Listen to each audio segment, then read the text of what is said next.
네, 이제는 항공형법이라는 개념으로 항공법을 좀 조망해 보려고 하는데요. 이 항공법에서는 일정한 그 형사 전과를 결격 사유로 정한 경우들을 찾아볼 수 있습니다. 항공사업법 조문을 보시면 금고 이상의 실형을 선고받았다. 그래서 집행이 끝난 날로부터 몇 년이 지나지 아니한 경우, 또는 집행유예 선고받고 유예 기간 중에 있는 경우.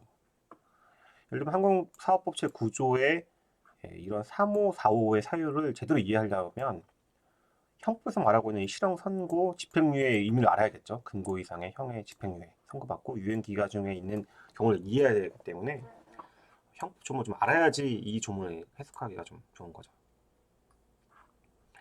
항공안전법에서도 보면 이 법을 위반하여 벌금 이상의 형을 선고받은 경우, 이 법을 위반하여 벌금 이상의 형을 선고받은 경우에는 그 자격증명이나 자격증명을 그런 걸 취소하거나 효력을 정지할 수 있다. 마찬가지로 정하고 있기 때문에 벌금, 형 선고 이런 개념들은 마찬가지로 형법 내용을 알아야지만 이제 풀나기보다 이제 이해를 할 수 있는 내용들인 거죠. 비슷하게 이제 다른 조문들에서도 이런 내용들을 찾아볼 수 있습니다. 이거 외에 항공법 자체에서 각종 범죄들을 뒤는 벌칙 규정에서 규정하고 있는 경우들이 있습니다. 항공사업법 77조부터 81조, 항공안전법 138조부터 163조까지, 항공보안법도 마찬가지로 각각 이렇게 이제 어떤 처벌 규정을 두고 있는 거죠. 실제 이 조문을 찾아가 보면 어떤 행동들을 설명하고 그 행동들을 위반하는 행위를 하면 이렇게 처벌하겠다. 네, 형사 처벌하겠다는 그 내용들이 나와 있습니다.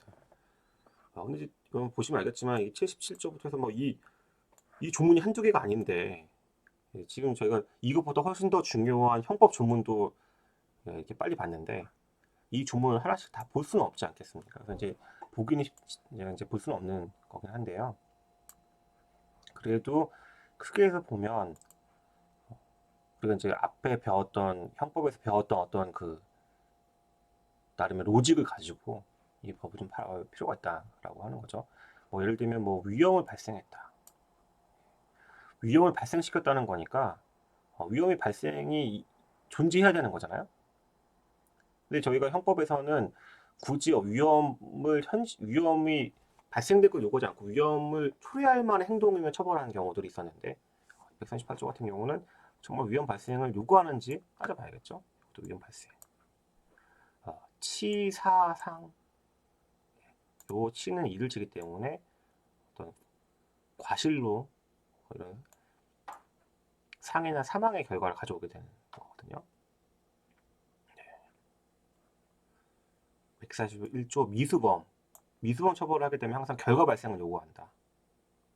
결과 발생 또는 범죄 완성을 요구하기 때문에 보통은 그 결과 발생 요구하고 있거든요. 그렇게 되면 어떻게 되는지 따져볼 필요가 있겠죠. 권리 행사를 방해한다. 각종의 방해죄들의 저희 구성 요건들이 있기 때문에요. 방해 같은 경우는 업무 방해죄라든지 공무집행 방해죄, 형법에서 나오는 그 방해 개념들을 이해를 해야지 이해가 좀 더 되긴 할 겁니다. 그 외에는 지정 위반, 위반, 증명 위반, 증명을 받지 않은 경우, 그러니까 어떤 우리가 허가를 받지 않은 행동들에 대해서 금지하고 처벌하는 것으로 볼 수 있을 것 같고요. 여기 보면 과실에 따른 항공사 위험 발생시켰다. 과실로 위험 발생. 나름의 이제 어떤 결과 범으로서 이루어질 것이다. 그러니까 예상을 할 수 있겠죠. 예. 어떤 경우에 있어서는 직접 그러니까 이 항공법에서 정하고 있는 어떤 내용들을 관철시키기 위해서, 특히 감독 권한을 관철시키기 위해서 직접 범죄로 규정한 경우들이 좀 있습니다. 예를 들면 검사 거부 해제, 이것도 검사 거부 해제, 명령 위반,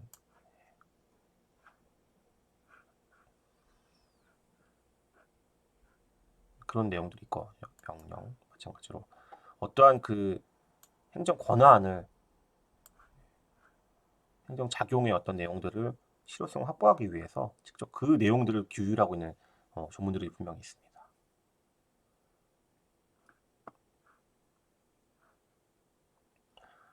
예, 가끔 이제 보다 보면 이렇게 불법 사용, 불법 이런 표현들이 등장을 하거든요. 불법 사용. 특히 한국 보안법에서 보면 불법이란 표현들도 불법 방해행위처럼 있는데, 글쎄 뭐 이게 일반적으로 법에서 불법이란 표현을 직접 어떤 범죄 자체가 원래 불법한 행동이잖아요. 금지된 행동인데 일반적으로 사용되는 용어들은 아니긴 하거든요. 뭐 그런 용어 사용이 바람직한지는 모르겠지만 그런 내용들도 있을 수 있다는 거 보시고요. 각종 방해죄, 방해죄, 예. 그리고 이제 이쪽에서도 방해에 관련된 조문들이 좀 있거든요. 방해에 관련돼서는 여기 방해, 여기 방해, 방해들은 항상 형법에서 말하고 있는 그 업무 방해나 공무집행 방해, 방해에 관련돼서 어떻게 해석하고 있는지를 저희가 알아야지 이 내용들을 좀 이해하기 쉬울 겁니다. 예, 기내 폭행죄. 폭행죄 자체는 우리가 처벌하고 있었던 범죄잖아요. 형법에 따르더라고 하더라도. 그런데 항공기 내에서 폭행을 하게 되면 가중처벌되고 있는 것인지 따져보려고 하면 형법 조문이랑 한번 비교를 해봐야겠죠. 예, 그래서 뭐 여기 있는 조문들이 원체 뭐 많고 많이 적용되어 있기 때문에 이거를 뭐 하나씩 다 본다고 하면 내내 또 항공 형법 시간에 따로 항공 형법을 한 학기를 해야지 되는 그런 내용들일 것 같아서 마찬가지로 이 내용 다 소개할 수는 없을 것 같고요. 이런 범죄들이 나온다고 했을 때 우리가 어떻게 해석을 해야 되는지에 대한 거, 그거는 기본적인 형법적인 마인드를 가져야 될 겁니다. 모든 형법상의 범죄들은 기본적으로 고의범을 처벌하고 있기 때문에 여기서 말하고 있는 구성 요건이 어떻게 해당되는지, 객체는 요구하고 있는지, 기본적으로 어떤 행동은 요구하고 있긴 하죠. 행동을 요구하는데 또 객체나 아니면 결과 발생, 인과관계까지 요구하고 있는 건지, 그리고 이제 그런 고의의 인식 대상으로서 단순히 어떤 행동만 인식하면 되는지, 결과 발생까지 인식하면 되는지, 결과가 꼭 법익 침해 결과를 초래하지 않아도 위험을 초래할 만한 내용 정도만 되면 되는 것인지, 또 한 사람의 행동이 아니라 다수의 사람이 같이 이루어진다고 했을 때 혹시 그걸 공동정모로 볼 건 아닌지,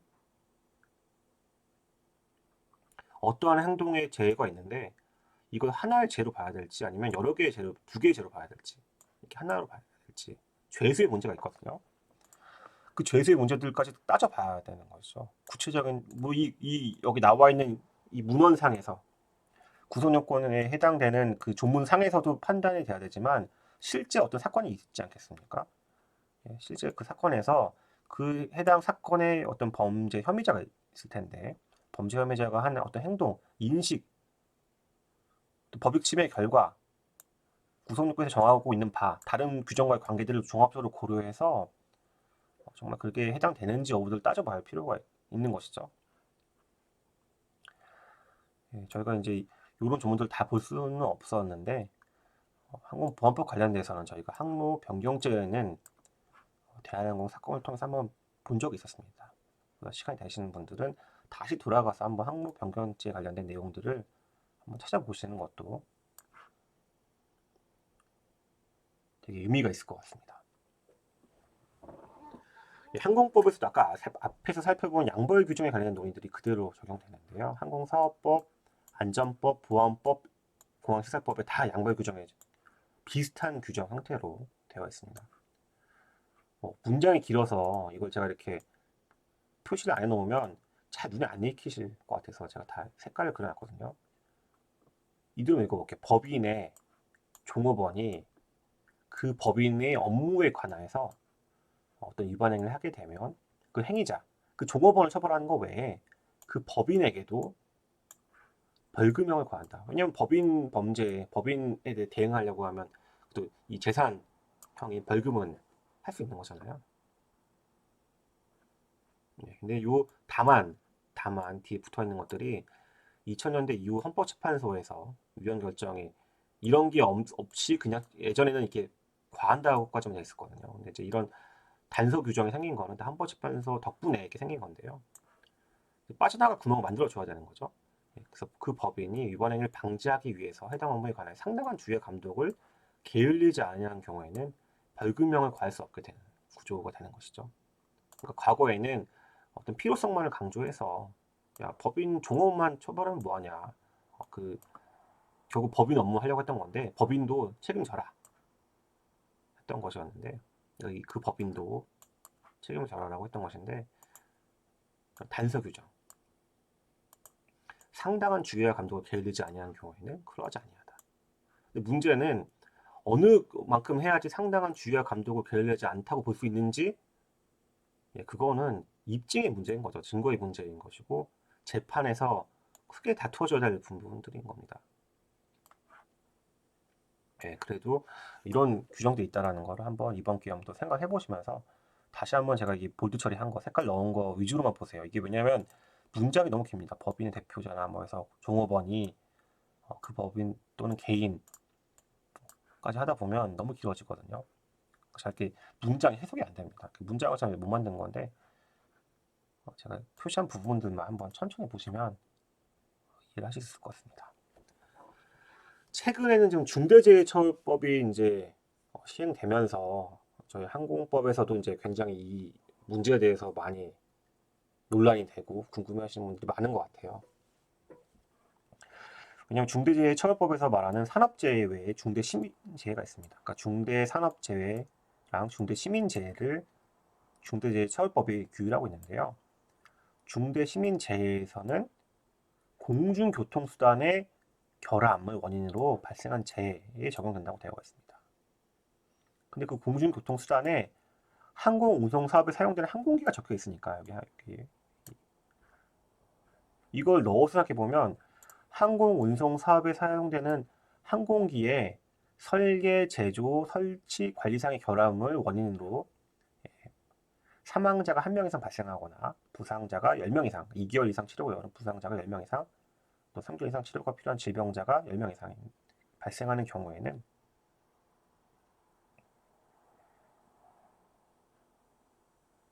중대시민재해로서 어떤 규제가 이루어지겠다.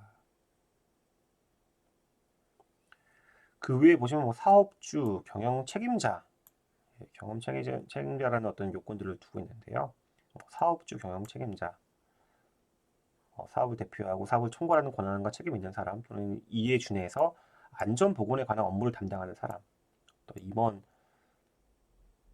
얘기하는 것일 텐데 이런 8호 9호 자체의 등장은 이 중대재해처벌법 자체가 원래 원류가 산업안전보건법에서 시작한 내용이기 때문에 그 내용을 사실 그대로 가져와서 하다 보니까 이 내용이 나오게 된 겁니다. 중대재해처벌법에 대해서 좀 관심이 있으면 그 입법 논의들을 좀 살펴보실 수도 있는데요. 원래 처음에 이런 법인의 아까 나왔던 양벌 규정과 비슷하게 어쨌든 특히 중대재해처벌법은 건설 현장에서 노동자들이 많이 이제 최근에도 많이 공사 현장에서 이제 문제가 많지 않습니까? 광주도 그렇고 그런 것들 대응하기 위해서 기본적으로 산업 안전 보건 관리 체계는 산업안전보건법이라는 것이 있습니다. 그러니까 고용노동부의 소관 사무로서 산업안전보건법이 있는데요. 그 법에서 사실은 어떤 관리 체계를 규율하고 있었습니다. 그래서 중대재해처벌법에 해당되는 이 뭔가 중대재해를 대응하기 위한 법을 처음에 산업안전보건법을 개정할 것인가 아니면 독립한 중대재해처벌법을 만들 것인가 고민하다가 그냥 이 중대재해처벌법을 만드는 거죠. 왜냐면 시민재해 이런 것들은 이제 산업상의 재해는 아니다 보니까 엮어가지고 이렇게 만들어서 이런 법을 탄생시키긴 했는데 그 원류는 산업안전보건법이기 때문에 산업안전보건법에서 말하고 있는 어떤 체계라든지 용어들을 그대로 그냥 개수한 측면이 있습니다. 중대재해처벌법 구조를 보시면 저희 시민재해에서 2항을 보시면 공중교통수단의 설계, 설치, 관리상의 결함으로 이렇게 이런 걸 위해서 예방을 위한 안전보건관리 체계 구축하고 재해 발생한 경우에 방지 대책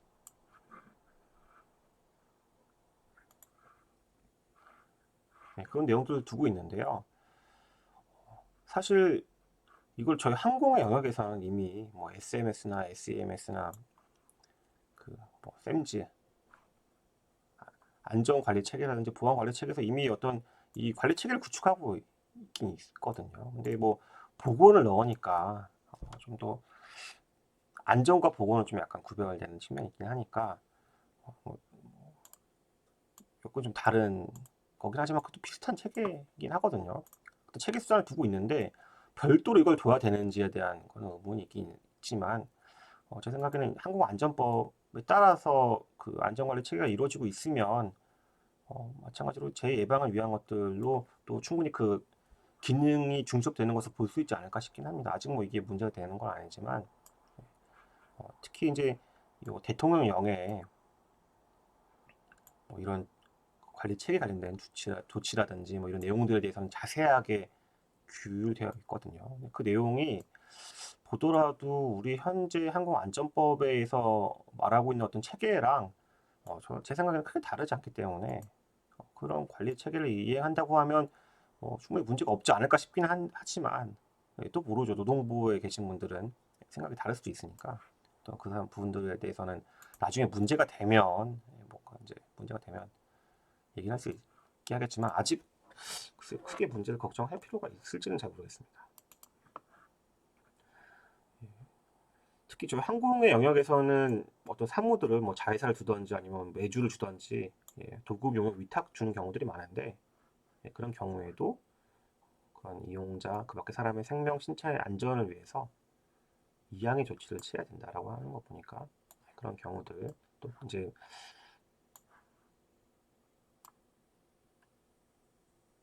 10조에서는 처벌하는 경우를 두고 있는 거죠. 중대 시민재해 사업주와 경영 책임자에 대한 처벌.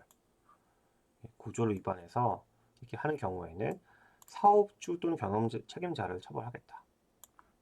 법인도 처벌하겠다. 그럼 이게 양벌 규정이랑 무슨 어떤 차이가 있는 거냐면 아까 양벌 규정은 또 종업원이 잘못했을 때 법인 그 법인을 처벌하는 거잖아요. 법인 여기 보시면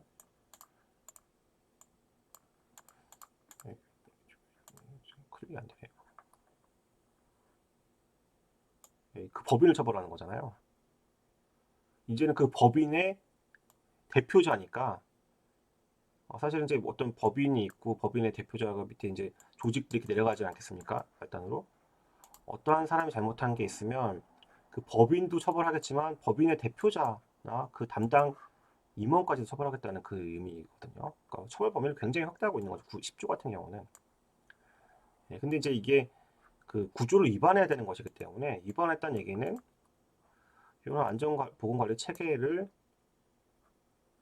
그 조치들을 이행했어야 되는데 이걸 안 했다는 건데 그래서 구축은 했을 텐데 이행한 조치를 안 했다는 거 이행한 조치를 시정 명한 사항을 이행을 어느 정도 안 했을 때 하는 건지는 사실은 이제 그리고 그 안 한 조치에 따라서 시민재해가 발생했는지 여부를 어떻게 알 수 있을까요? 이제 물론 염려가 되는 점이 있긴 합니다. 저희 항공에 있는 영역에서는 일단 사고가 났다 하면 어쨌든 뭐 굉장히 부상자라든지 뭐 준사고 정도면 문제가 없겠지만 항공에 사고가 발생하게 되면 굉장히 큰 다름의 재해가 될 수 있는 건 맞긴 맞는데 사고 조사에도 상당한 기간이 소요가 되고 사고 조사의 결과에 혹시 이런 그 관리상의 결함이라든지 이런 내용들이 지적되는 경우들이 있다. 그럴 때는 이제 시민재 이익이 했다라고 볼 수 있을지 뭐 의문은 제기하거든요. 왜냐하면 그 실제 항공 사고의 그 결과 발생하게 된 여러 요소들이 어느 한 요소만 뭐 중대한 요소들이 있긴 하겠지만 여러 요소들이 같이 동시에 이루어질 텐데 그 중에서 이런 체계들을 미리 관리하지 않았다는 거 정도는 사실은 좀 멀리 있거든요. 인과관계 측면에서 본다고 하면 사실은 이제 뭐 시스템적인 문제는 좀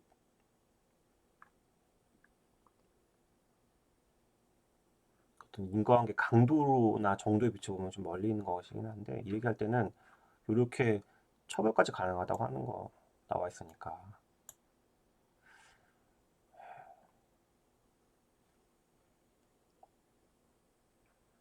그럼 아직은 이제 문제되지는 않았으니까 지켜보긴 해야 될 것 같습니다. 그리고 양보 규정은 그대로 또 있는 거고요. 10조, 11조까지 해서 하는 거라 어떻게 이게 계속 전개될지는 한번 지켜봐야 될 문제인 것 같습니다. 여기까지가 이제 항공법상 어떤 그 처벌 관련된 거, 형사 처벌 관련된 진짜 항공형법에 관련된 내용이었던 것이고요. 제가 지금부터 좀 강조드리고 싶은 거는 좀 결이 다른 문제이긴 합니다. 형벌은 분명히 아니죠. 과태료는 형벌은 아니거든요. 사업법, 안전법, 보안법, 공항시설법에 다 과태료 규정이 되어 있긴 한데 과태료는 확실히 비범죄와 관련되어 있습니다. 범죄가 아니었습니다. 그 행동들은 보통 질서 위반 행위를 말하고 있는 그 행동들은 범죄였으면 범죄로 처벌됐겠죠. 형사처벌이. 보통은 범죄로는 이르지 못한 경미한 행동들이죠. 그러니까 범죄가 안 되고 비범죄가 되지 않았겠습니까? 근데 그거는 국토교통부 장관이 부가징수하는 거죠. 형벌은 누가 명령합니까? 판결을 받아서 판사님이 명령하면 검사가 집행하는 건데 국토교통부 장관이 그냥 부가징수하는 형태. 물론 이의를 제기하면 따로 과태료 재판을 받긴 받으니까 이때 가선 이의를 제기하면 법원이 이제 과태료의 액수를 정하는 것이긴 하지만 이의를 하지 않는다는 전제라고 보면 국토부 장관이 부가징수하는 형태가 되는 거예요. 그래서 그런 과태료 제도에 있어서는 질서 위반 행위 규제법이 또 적용되기 때문에 항공법에 있는 물론 이제 그 대통령령으로 정하는 바를 따라가긴 하겠지만 또 어떤 구체적인 절차라든지 이런 내용들은 질서 위반 행위 규제법을 한번 보셔야 되는 내용들인 거죠. 이런 과태료와 다르게 또 범칙행위, 범칙금 제도라는 것이 있습니다. 공항시설법에 이런 내용이 있는데요. 어떤 행동들을 범칙행위라고 해서 범칙행위는 위반 행위를 가야지 알 수 있는 거죠. 이런 어떤 경미한 나름의 이제 경미한 행동들인데요. 범죄 행위지만 좀 경미한 행동들. 그 경우에는 범칙금을 낼 것을 통보해서 범칙금을 내면 형사처벌로 나아가지 않게끔 하는 제도를 말하거든요. 통보처분은. 그래서 통보처분의 전제가 되는 이런 범칙행위에서 말하는 것들은 과태료랑은 또 다른 겁니다.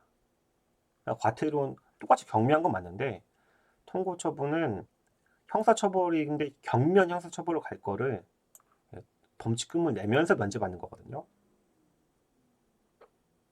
그러니까 이제 애초에 형벌은 형벌인데 경미하니까 범칙금을 내면서 약간 이제 면제되는 건데 과태료는 애초에 범죄가 아닌 행동들이라서 좀 약간 결을 달리하는 행동이에요. 결을 달리하는 행동. 항공법상의 과태료는 국토교통부 장관이 부과하지만 범칙금은 그러니까 공항시설법에만 이제 규정되어 있긴 하지만 공항시설법에서 말하는 거는 경찰서장이나 재별주 특별자치도지사만 가능하거든요. 그래서 다르죠. 과태료랑도 좀 다른 제도가 범칙금 제도입니다.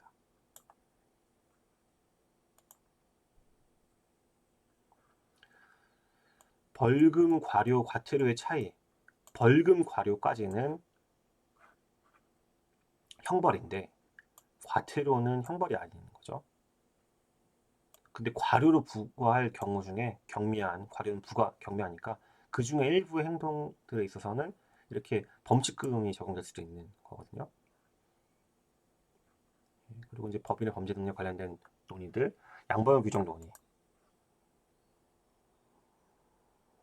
저부터 행정벌이라고 할 때 행정벌의 행정형벌, 행정질서벌, 행정법적인 시각에서 이렇게 얘기를 하고 있는 거거든요. 저희가 항공법이 나름 항공행정법이라고 봤을 때 뒤에 있는 아까 벌칙 규정들 이런 범죄들 있잖아요. 이런 범죄들 이런 것들을 저희가 행정형벌이라는 표현을 쓰고요. 그러니까 이거는 이제 형법의 관점에서 보면 좀 약간 설명이 이상하긴 한 건데 행정법 학자들이나 행정법에서 관점에서 본다고 하면 행정형벌이라고 표현을 쓰고 있습니다. 대신 이제 이와 구별되는 행정질서벌은 과태료 같은 게 되겠죠. 그래서 이걸 합쳐서 행정벌이라는 표현을 쓰고 있습니다. 행정형벌 중 경미한 거, 과료 같은 경우라고 하면 통고처분도 가능하게끔 되어 있고 공항시설법에 지금 그 내용이 있었던 거잖아요. 이런 행정질서법 과태료에 관련된 논의는 범죄와 비범죄 논의와 굉장히 연결된다.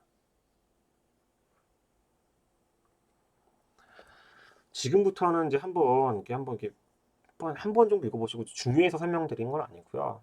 사실 항공행정법에 관해서 제가 갖고 있는 문제의식들이 좀 있긴 있거든요. 그 내용들을 수업 시간에 좀 공유를 드려보고 싶긴 한데 그 전제돼서 그거 제가 말씀드린 내용들을 좀 이해를 하려고 하면 나름의 이제 이거는 꼭 저희 항공법과 관련된 판례들은 아니지만 한 번 정도 한번 읽어보시면서 천천히 읽어보시면서 생각을 좀 해보셨으면 좋겠습니다. 이게 이제 나름 여기서 말하는 그런 문제의식이 항공법에서는 어떻게 적용되고 응용될 수 있을지 내용들이기 때문에 한번 뭐 감사 보고서에 기재할 사항을 기재하지 아니하는 행위, 감사 보고서에 기재할 사항을 기재하지 아니하는 행위 도대체 무엇이냐? 알 수가 없다. 단순히 뭐뭐 협약에 위반한 자, 단체 협약에 위반한 자, 좀 애매하다. 시정명령에 위반한 자, 행정관청의 단체 협약에 대한 행정관청의 시정명령에 위반한 자, 이것도 약간 지금 봤던 거로 보면 좀 약간 애매하긴 한데 판례는 그래도 시정명령 관련돼서는 행정관청에서 하는 건데 발약을 존재하고 있으니까 문제 안 된다고 본 견해도 있지만 다수 의견은 그렇게 봤지만 반대 의견 한 분은 야 이거 보기 쉽냐 알 수 있냐라는 의문인 거죠. 물론 위원까지 나오진 않았지만 이런 문제의식도 우리가 한번 생각해 볼 수 있는 거죠. 이 법이나 이 법의 규정에 의한 명령, 그러니까 다 나오죠. 법, 명령, 처분, 관계 병력의 정한 기준 다 거기를 적합하게 유지 관리하게 하지 아니한 경우 너무 좀 이 법의 어디 부분을 위반하는지 안 나오는 거잖아요. 명령 너무 포괄적이긴 한 진짜 이거 보고서도 좀 포괄적인데 너무 과도하게 광범위하다. 이거는 각각의 해석을 위해서는 입법 연역 취지까지 참작해야 되는데 이런 법률 전문가도 쉽지 않은데 법률 전문가조차 쉽지 않은 거를 일반인한테 강제한다? 이거 진짜 어렵지 않겠느냐라는 의문점이어서 위반된다고 말씀하신 거거든요. 혹시 우리 항공법에 이런 표현으로 되어 있는 것들은 없는지 한번 고민해 볼 필요가 있겠죠? 네. 요거 같은 경우는 이제 우리 반대되는 거긴 하죠. 이제 정당화 시켜준 논의를 매우 다양하다. 법에서 일률적으로 정하기 곤란하다. 전문 지식을 활용하는 것이 효과적이다. 신속 탄력적으로 대응해야 된다. 전문기관 재량적 판단이 필요하기 때문에 어떤 구체적인 규율 대상을 어디에 결정 및 고시로 숙건하고 있다는 사실만으로 위반이라고 보기는 좀 어렵다.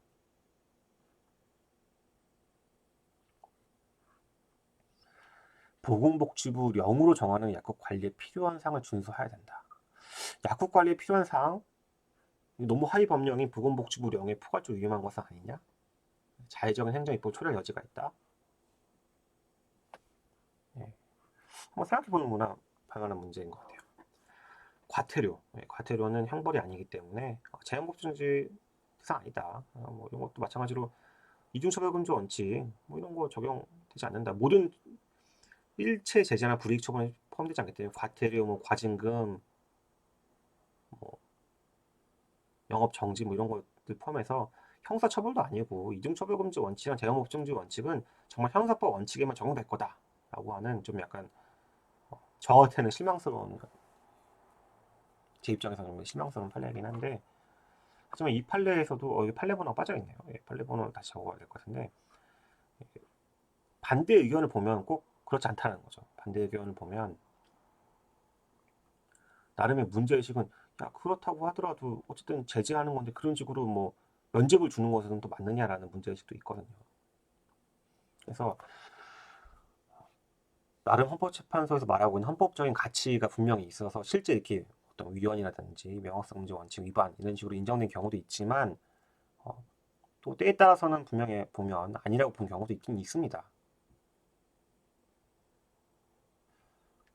하지만 좀 더 헌법에 적합하고 변화될 가능성이 있다고 하면 저희가 또 노력을 해야 되는 것은 아닌가, 쉽게 이게 포기할 수 없는 것은 아닌가라는 생각이 있긴 있거든요. 특히 그 영역이 한국법에서는 형벌도 형벌인데 행정질서벌 내를 포함한 행정제재, 과태료, 과징금,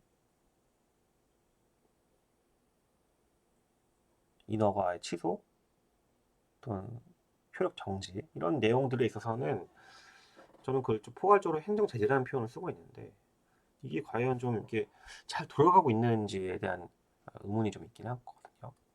예, 그래서 제가 이거 관련돼서는 좀 몇 편의 논문들을 쓴 바가 있습니다.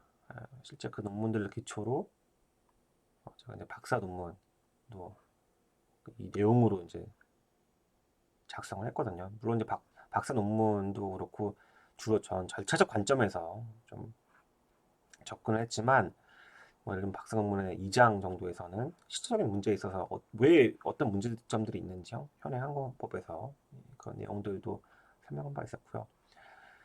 그 전에 발표했던 프랑스 항공법상 제재위원회 관한 연구에 관한 논문에 있어서도 물론 이제 절차에 관련된 내용들을 좀 주로 하긴 하지만 문제점을 지적해야 되는 거니까 문제점 지적하는 분야에 있어서는 뭐 형사상의 제재도 여러 가지 통제가 그나마 그래도 가능하긴 할 텐데 행정 제재는 진짜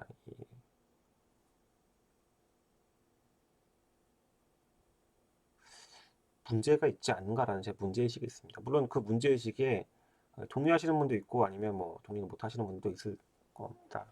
근데 좀 이렇게 전반적으로 살펴본 항공형법에 관련된 개념, 뭐 범죄와 형벌, 그를 구성하는 어떤 형사법의 대원칙, 그리고 그 전부터 이어져 온 어떤 사법 절차, 그리고 그 전부터 이어져 온 헌법, 법치국가의 원리, 기본권 제한에 관련된 어떤 그 제한 원칙들, 사법권의 어떤 본질, 예, 그리고 행정법에서 말하고 있는 어떤 상하 관계라든지, 그리고 형사소송법까지 이어져 오는 일련의 과정을 저희 검토를 해보면 항공법상 행정 제재를 그냥 이게 형벌이 아니라고 해서 형사처벌이 아니라고 해서 그냥 이렇게 감시의 사각지대에 놓는 것이 타당하냐라는 문제의식이 있습니다. 저는 개인적으로. 그래서 그런 부분들에 대해서 좀 강조를 하고 싶어서 형법적인 내용은 아니지만 형법으로 딱 분류될 수 있는 내용들은 아니지만 저는 그 연장으로 좀 봐야 되는 영역들이 아닌가라는 생각이 좀 들어가지고요. 이렇게 얘기를 해봤고요. 여기서 지금 여기 인권과 정의에 실린 논문은 이제 항공법 자체 보안 계획에 관련된 내용이긴 하지만 사실 이 규조 제가 문제 지적하고 있는 문제의 그 어떤 포맷과 굉장히 유사한 것들이 항공안전법에도 여러 모습 보여지고 있거든요. 그 문제점들이 특히 항공안전법은 조문들이 또 원체 많다 보니까 행정 제재 관련된 조문들이 많다 보니까 하위 법령도 굉장히 다양하게 있다 보니까 그런 문제가 계속 상존하고 있습니다. 그런 문제의식에 대해 있어서는 제가 또 기회가 되는 대로 한번 설명드리도록 하고요. 또 시간이 됐기 때문에 오늘 일단 강의는 이것으로 마치도록 하고 제가 쓴 논문들에 있어서 초록들만 좀 요약을 해서 제가 올려드렸거든요. 초록이니까 국문 유학 부분이니까 한 번 정도만 읽어주시면 좀 감사하겠습니다. 예, 오늘 강의는 이것으로 마치도록 하겠습니다. 예, 감사합니다.